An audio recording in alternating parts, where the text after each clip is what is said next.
Hello everybody, welcome to the United Stand, an early one because it's Manchester United against Ipswich preview, and surely this is a game that we can win in the Premier League and hopefully bring in some momentum. Now there's some key team selections that we need to talk to. I know there's a massive movement for Obi Martin to start, we'll talk about that in a moment, but this begins 4 out of our next 5 games at home. Ipswich home, FA Cup, Fulham home, Sociedad away, Arsenal Premier League home, Sociedad second leg home. So 4 of our next 5 games are at home, and obviously the cup games are absolutely massive. So winning against Ipswich, starting a bit of momentum is so important.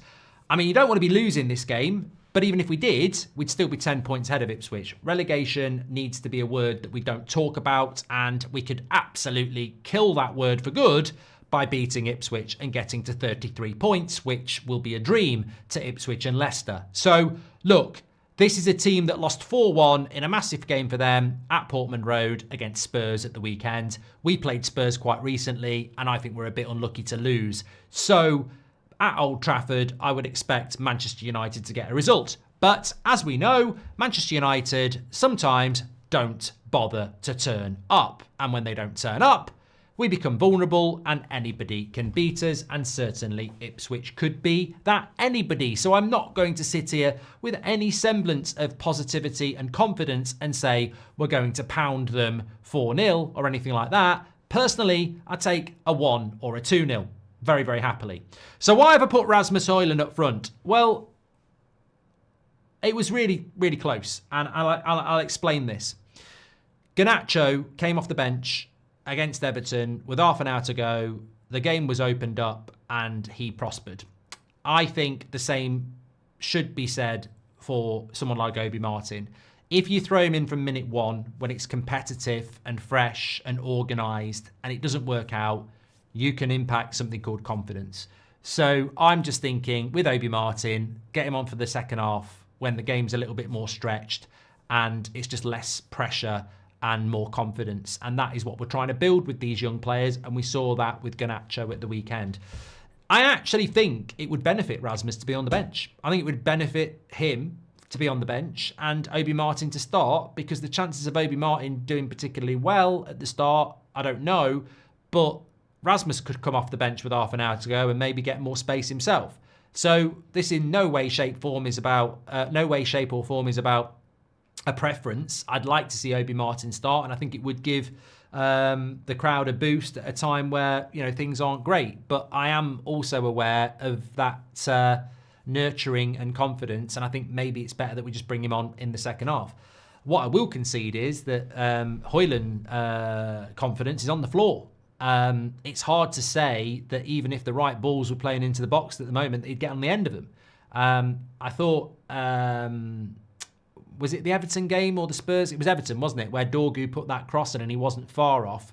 The guy needs a goal. If I could buy him a goal, I'd buy him a goal. I think we all would, because we need some goals. And yeah, it's exciting about Obi Martin, and look, we want Xerxes to do well as well, but we do need options, and we need as many players playing well as possible, and we don't have a lot of attacking options, do we? So yeah, I'd love him to score, but first and foremost, we've got to start looking for that word performance again, haven't we? And people will say, oh, you didn't want Bruno in the team at the weekend. I think people misunderstand. I have always been a massive fan of Bruno Fernandes, but I have a standard of where I think he should be, and I still, 3 days later, cannot understand the Man of the Match award, the 9 out of 10 award on who scored.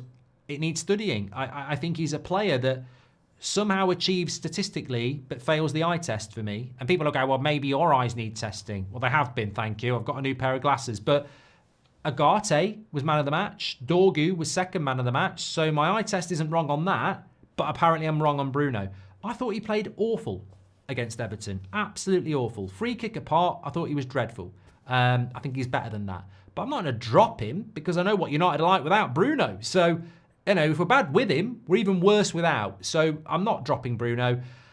I don't like him in the midfield, but I certainly don't like Casemiro in the midfield. Collier's not fit. Mainoo's not fit. I wouldn't play Eriksen, so I'll play Bruno. So Bruno plays in the midfield and gets another opportunity there. And I prefer him playing more advanced, but this is sort of what the problems we've got at the moment, isn't it? We don't have a lot of options, and maybe Xerxes didn't play that well against Everton, but I'm certainly starting him because I don't have anybody else at the moment. I mean, Mason Mount probably won't be fit for Christmas at this rate, so we go with what we've got, and we've got to try and build some rhythm with what we've got as well. Dorgu and again, look, Delo is another one. Shouldn't really be playing on form, but has to play because there is nobody else. I mean, Mazraoui shouldn't be playing in this game whether he's fit or not. We need to give him a rest. So Delo starts again. And there are a few problems in this team at the moment, aren't there, where I'd throw it to you in the comments, what team would you pick? But also, what do you do? What do you do? I think if you're Pep Guardiola or you're Arne Slot, you're dropping some of these players for better players who deserve an opportunity on the bench. But we can't drop Delo. We can't drop Xerxes. We could drop Rasmus for Obi Martin. We've mentioned that. We can't drop Bruno. Whatever you think of them, you couldn't drop them anyway. There is nobody else that can play their position, and we are slim on the ground. And we talk about we haven't got many attacking options. We haven't got a right back option. I don't know that Mazraoui suits right wing back. So I think Delo will keep playing until he finds some form again.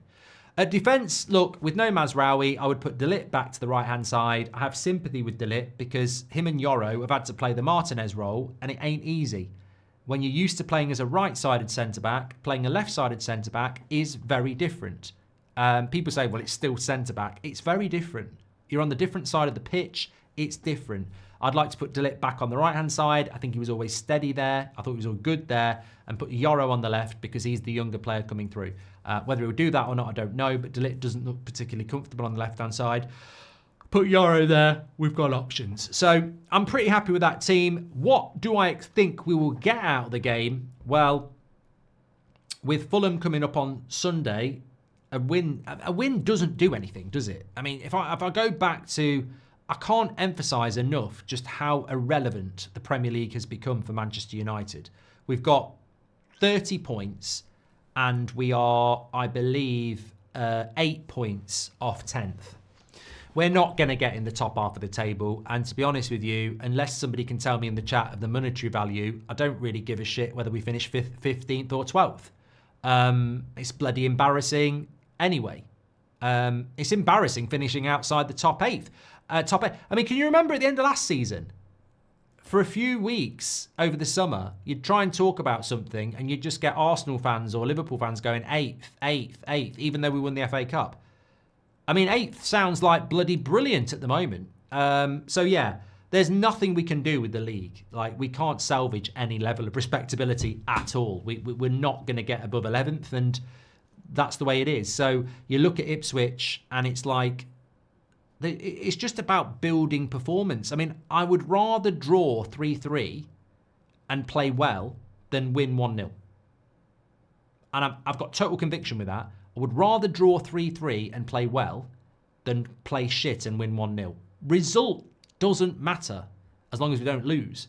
Performance has got to come because we still have a chance to win the FA Cup and the Europa League, as far-fetched as that may be. But to do that, we've got to find some level of performance. And hopefully, we will see some of that. We have seen glimpses, but our biggest problem is, regardless of tactics, system, or anything else, or selection, our biggest issue is whether we want to turn up or not as a team. And shockingly, we didn't for the first hour against Everton.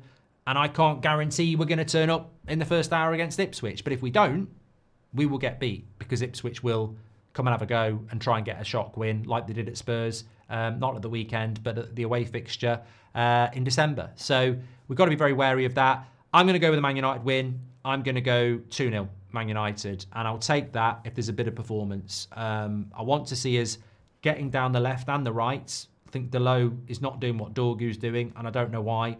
I want to see us getting the ball into those overlaps. I want to see us getting the ball into Garnacho. I want to see us moving the ball quicker. I want to see us passing the ball better. And I want to see us creating more chances. I couldn't give a shit about possession. Couldn't give a shit about pass accuracy. I think, as we all know, doesn't mean anything. I think Harry Maguire had 92% pass accuracy against Everton and De Ligt had 89%. Did they have a good game? you know. So I want to see chance creation. That's what I want to see. Get your comments in below. What would you go with as a team? Do you agree with picking these players, but there's nobody else to go into the team? What your score predictions, what your thoughts? And obviously we're back live 10 o'clock today, and we've got the press conference reaction as well. Just fitting in the preview where we can. Smash a like on the video and subscribe, and I'll speak to you on the next one.